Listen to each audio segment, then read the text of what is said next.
It is our favorite day of the week. It's a Tuesday, which means it's a cook-along. And I'm not alone. Of course, we're here with our incredible chefs that have been helping us from the top of the show throughout. Now, we are making Middle Eastern cuisine. And what I'm loving the most about it is that we've got our darling foodie here, Ofer, who has been definitely giving us what we need to make sure that we do not make a mistake in kitchen. So, Dumi, it seems like we now are ready for the very next step and the final step of this menu. Yes. So when I was at Nish and I had the falafels and I had the food that they were serving, one thing that stood out was their red cabbage. And it is such a signature, simple but tasty recipe where it basically is just it's the cabbage. They use red cabbage. You said we could use green, just normal cabbage as well. Yeah, so it was the red cabbage and some lemon juice. And because, you know, we're Afternoon Express, we're going to add some coriander as well to his sauce. But it was such a simple but amazing, refreshing taste when you're eating that pita and all the stuff that was in there. So we're going to be making that on our side. I mean, Sisanda, when you look at a delicious cabbage that's in front of you right now, I mean, there's so many ways to enjoy a cabbage, but here we're making it in a very Middle Eastern way. What makes you excited about this meal and more importantly about that red cabbage? It's so vibrant. You see the color it brings out, it's definitely going to stand out. Because there's meat, there's brown, there's bread. So this is definitely going to stand out. And the flavor, it's crunchy. Yeah. There's a bit of sweetness to it. So it adds as well to the overall, I think. Yeah. The dish, I love that. So we're playing here with textures here as well, it seems like. Yeah. You know, it's nice and crunchy, as Sisanda said, and it's just another really easy salad to make. Yeah. To be honest with you, Delicious. It's lemon juice, salt, pepper. You slice it quite thin, and it's ready to serve. You know. So let's get into the hummus. Okay. Now, a lot of people talking about the social media question as to whether you like something pre-made or you make it from scratch. Here we're making our hummus from scratch, but I ain't never made hummus from scratch ever, South Africa. So I'm so glad that I've got someone like you who's able to talk me through the right way of preparing it and the wrong ways. Already behind the scenes, you were giving me some tips, some tricks, but let's share with our viewers.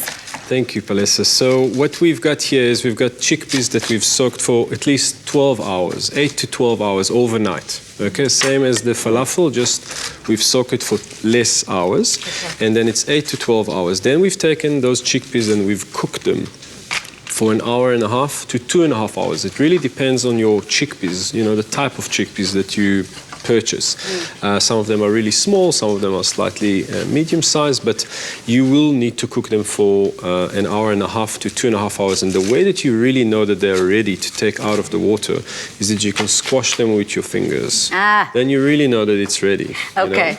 So no, it seems like you're also not only cooking with your eyes and with your taste, you're having all the senses. That's the one. You have all your senses here and incorporating all the senses in enjoying the food. So as soon as we have soaked them overnight, we've cooked them for an hour to 2 hours, then what's next? Great question. So what we're going to do now is we're going to take 250 ml of that water that we've cooked with, and we're going to put it aside. That's a glass of water around about.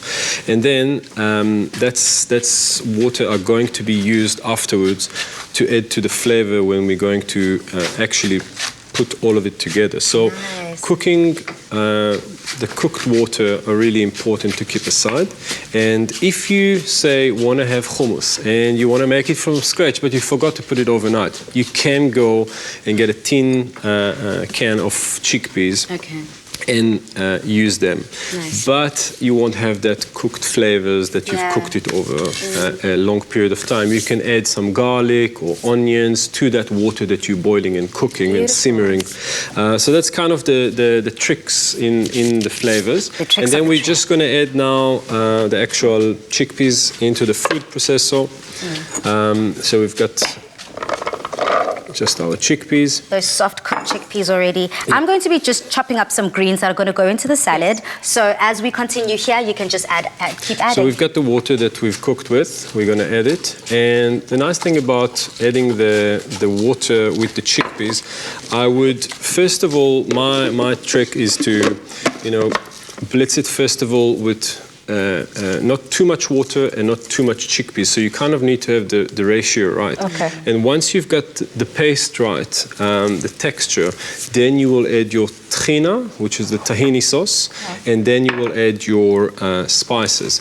If you do add it before, it becomes too thick, and then you're losing that texture, that smoothness of the hummus that you want to eat. Yeah. Okay. I've been doing it So wrong I'm going all to my blitz life.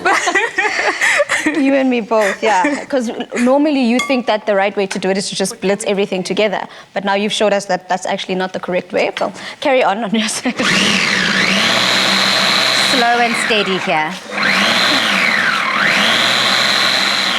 We're just going to really blitz it to fine. You know, we're going to run it at home for a minute.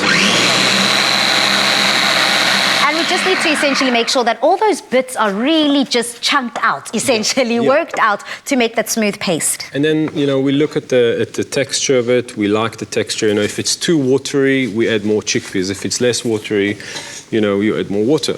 And then we've got our tahina, which you can see the recipe on our website. And then we'll add it to the paste. That looks so good. That's thick on its own, and that looks amazing. decadent, right? That's amazing. That's basically, it's sesame seed oil.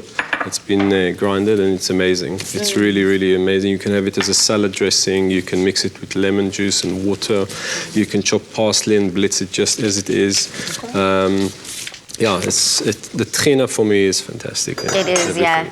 Okay, then we're cool. going to add our cumin and salt and it's just a pinch of salt, just for taste. well, yeah, you can have depends on the quantities, but yeah, we're going to put a little bit more salt. I love that. Something for the flavorful. I'm going to hand over these greens. So you ladies are almost done there putting that salad together. Yes. I think that this is the one of the many quickest salads I've seen put together as well. I mean, it's definitely delivering on the color. It's delivering hopefully on the flavor. Let's see. Ladies, how's it going?